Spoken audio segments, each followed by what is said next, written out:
जैन धर्म के 24वें तीर्थकर महावीर स्वामी अहिंसा के मूर्तिमान प्रतीक थे। उनका जीवन त्याग और तपस्या से ओतप्रोत था। एक लंगोटी तक का परिग्रह नहीं था उन्हें।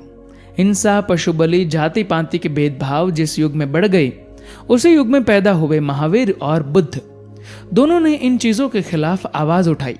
दोनों ने अहिंसा का भरपूर विकास किया। करीब 2500 साल पुरानी बात है।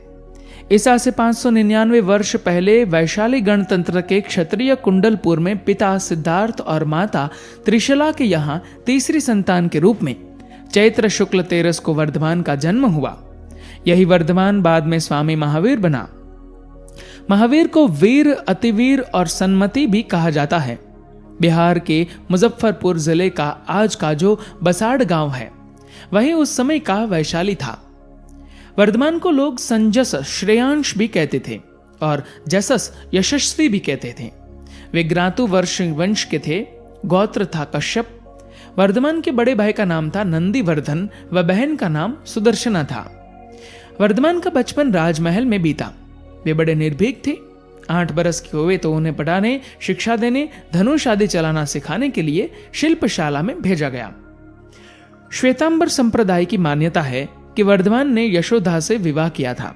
उनकी बेटी का नाम था अयोध्या, जबकि दिगंबर संप्रदाय की मान्यता है कि वर्धमान का विवाह हुआ ही नहीं था। वे बाल ब्रह्मचारी थे। राजकुमार वर्धमान के माता पिता जैन धर्म के 23वें तीर्थकर पार्श्वनाथ, जो महावीर से 250 वर्ष पूर्व हुए थे, के अनुयायी थे। वर्धमान महावीर ने चातुर्याम धर्म में ब्रह्मचर्य जोड़कर पंच महाव्रत रूपी धर्म चलाया।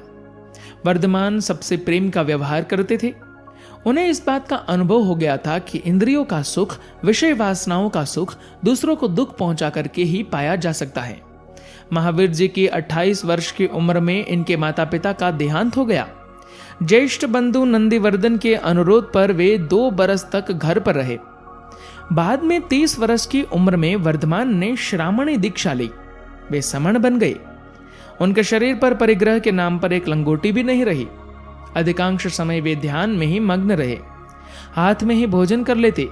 गृहस्थों से कोई चीज नहीं मांगते थे।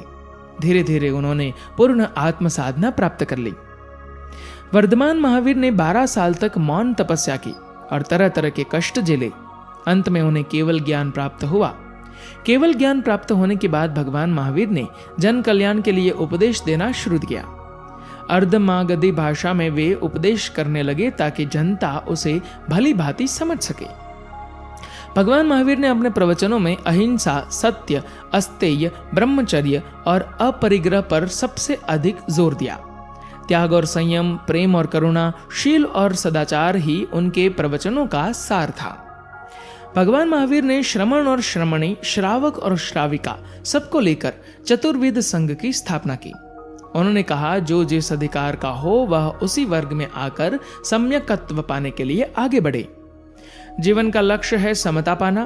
धीरे धीरे संघ उन्नति करने लगा। देश के भिन्न भिन्न भागों में घूमकर भगवान महावीर ने अपना पवित्र संदेश फैलाया। भगवान महावीर ने 72 वर्ष की अवस्था में ईसा पूर्व 527 में पावापुरी बिहार में कार्तिक का आश्विन कृष्ण अमावस्या को निर्वाण प्राप्त किया। इनके निर्वाण दिवस पर घर घर दीपक जलाकर दीपावली मनाई जाती है। हमारा जीवन धन्य हो जाए यदि हम भगवान महावीर के इस छोटे से उपदेश का ही सच्चे मन से पालन करने लगे कि संसार के सभी छोटे बड़े जीव हमारे ही तरह है, हमारी आत्मा का ही स्वरूप है। भगवान महावीर का आदर्श वाक्य है, मिट्टी में सब व भूयेसु, सब प्राणियों से मेरी मैत्री है। धन्यवाद।